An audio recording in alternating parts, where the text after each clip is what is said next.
আসসালামু আলাইকুম ওয়া রাহমাতুল্লাহি ওয়া বারাকাতুহু। ধন্যবাদ।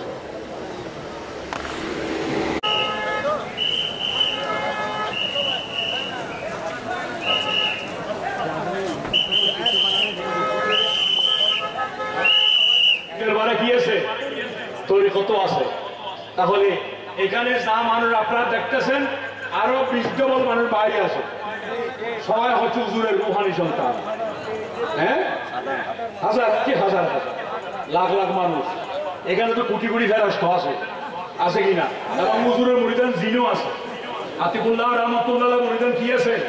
জিনও আছে, মুসলমান রেজালুল গায়বও আছে, আরো উদ্দেশ্যের অনেক সৃষ্টি আছে যে আতিকুল্লাহ রহমতুল্লাহ ওনার বেলায় চলে বেলায় মহোদয় আমাকে বলছেন যে আমরা এখানে জামাত করে দোয়া করা হবে, ওনার জন্য দোয়া করবেন।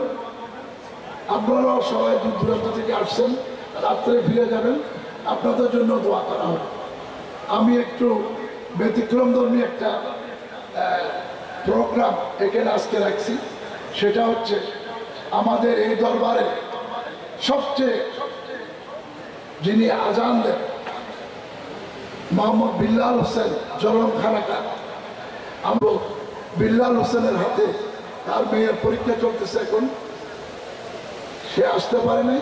বাবাকে দিয়ে আমরা প্রতি মাসে তার জন্য 60,000 টাকা করে আমরা দেব আগামী 5 বছর, ফার্স্ট ইয়ার থেকে 5th ইয়ার পর্যন্ত আঞ্জুমান মফিদুল ইসলামের পক্ষ থেকে। এখন আমি চেকটা বিল্লাল হোসেনকে মঞ্চে এসে প্রধান অতিথি থেকে নেওয়ার জন্য অনুরোধ করছি।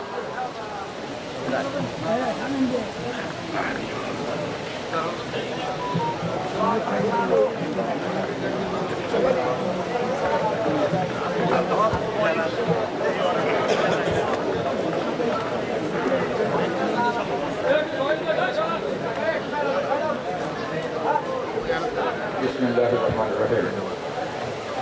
আজকে নূরানি মাহফিলে আমরা আসলে বক্তব্য রাখার জন্য আসি নাই, আমরা এসেছি এখান থেকে কিছু ফয়েজ বরকত হাসিল করার জন্য। আপনারা যেভাবে এসেছেন বক্তব্য নয়, আজকে এই দরবারের সাথে আমাদের সম্পৃক্ততা সেই সুদীর্ঘ দিনের মরহুম কামেল পীরে কামেল ওয়াজিদ আলী খান সাহেবকে আমরা দেখিনি, কিন্তু আতিকুল্লাহ খান সাহেবকে আমরা খুব কাছে থেকে দেখেছি, যে উনি মোর্শেদ কাদের বলছেন যে উনি ছিলেন আমার জেঠা আব্বার খুব নিকট বন্ধু। উনি কক্সবাজার যেতেন, ওনার বাসায়, সেখানে আমরা দেখেছি। উনি এখানে আসার সময় আমরাও অনেক সময় সাথে আসি দেখেছি। আল্লাহ রাব্বুল আলামিন এই মহান দরবারের ওসিলায় আমাদের সবাইকে, যাতে যাদের যেই দুঃখ বেদনা যেগুলো আছে আল্লাহ রাব্বুল আলামিন যাতে আমাদেরকে দূর করে, দেশটা যাতে সুন্দরভাবে চলে, মানুষ যাতে সুখে শান্তিতে থাকে। ধর্মীয় যে একটা মানুষের যেটা 5 আগস্টের আগে যে একটা পরিবেশ ছিল দেশে, সেই পরিবেশ আজকে বদলিয়ে একটা নতুন বাংলাদেশের একটা নতুন পরিবেশ সৃষ্টি হয়েছে। এই পরিবেশে যাতে সকল মানুষ তাদের অধিকারগুলো পায়। বিশেষ করে আমরা দেখেছি বিগত সময়ে মানুষের ধর্মীয় অধিকারগুলো সংকুচিত হয়ে পড়েছিল, বিশেষ করে এই ধরনের মাহফিলগুলোতে বেশিভাবে আপনার এই দ্বীনি মাহফিল রাসূল আকরাম সাল্লাল্লাহু আলাইহি ওয়াসাল্লাম সেই দ্বীন দিয়ে গেছেন, সেই মদিনায় মুনাওয়ারাতে বিশ্ববিদ্যালয় মাদ্রাসা প্রতিষ্ঠা করেছিলেন। সেই মাদ্রাসার সিলসিলা ধরেই আমাদের পীর সাহেব মরহুম আতিকুল্লাহ সাহেব রহমতুল্লাহ আলাইহি এই অঞ্চলে পুরা চট্টগ্রামে কলকাতা আলিয়া মাদ্রাসার পর এই মাদ্রাসা, কলকাতা আলিয়া মাদ্রাসার পর এই মাদ্রাসা হযরত আতিকুল্লাহ সাহেব রহমতুল্লাহ আলাইহি পীর সাহেব কেবলা উনি প্রতিষ্ঠিত করেছিলেন। টেকনাফের নাথনবী আর কালে আব্দুল সালাম আর কারি হযরত আজমগরি রহমতুল্লাহ আলাইহি সাহেবের খলিফা, আর আমাদের কালাঙ্গিয়ার বড় হুজুর হযরত শাহজাদা মাওলানা আব্দুল রশিদ সাহেব এবং আমাদের আব্দুল মজিদ রহমতুল্লাহ আলাইহি সাহেব, ওনারা আজমগরের খলিফার তরিকতের মাধ্যমে দ্বীন এবং মাদ্রাসার আমার সাইবারা আমার তরবরে বাংলাদেশে 4 বছর বাংলাদেশের টাকা ছাড়া যারা বিদেশে পাচার করেছে সেই টাকা দিয়ে বাজেট করতে পারেন, পুরো টাকার দরকার হলো শুধু তারা লুটপাট করেছে, ওই টাকাগুলো যদি ফেরত আনি তাহলে 4 বছরে আর বাজেট করার জন্য আমাদের টাকা লাগবে না। ভাই ভাই কেমন করব, কেমন করব বক্তব্য? দেখতে দেখতে 5 বছর, 15 বছর, আরো আছে 5 বছর, তখন হবে আন্দোলন, তখন হবে সংগ্রাম, তখন আমাদের নেতৃত্বটিয়া হাইরে বড়াই 18 বছরে আমরা সব সহ্য করলাম, আর আপনারা 18 সেকেন্ড সহ্য করতে পারেন না। বক্তব্য রেখে বলেছিলেন আমি বাপের ছেকে বেড়েছি, পালাতে জানি না। এখন জিজ্ঞাসা করতে চান, আপনি যে পালালেন আপনি কার গেছেন? আপনি সেখানে বেশি আমাদের সন্দেহ দেখতেছে আপনি সেখানে বেশি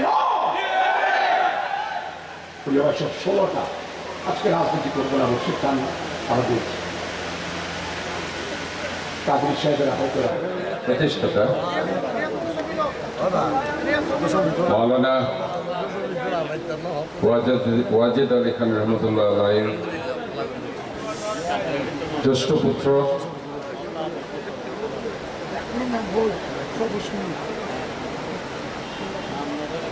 মৌলানা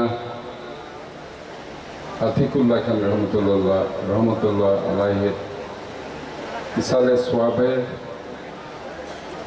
এই সবার সম্মানিত সভাপতি, আজকের অনুষ্ঠানের সম্মানিত বিশেষ মেহমান, কিছুক্ষণ আগে যিনি ওনার সারগর্ভ বক্তব্যের মাধ্যমে আপনাদেরকে মোহিত করেছেন,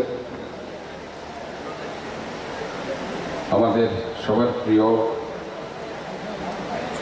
যার সাথে আমি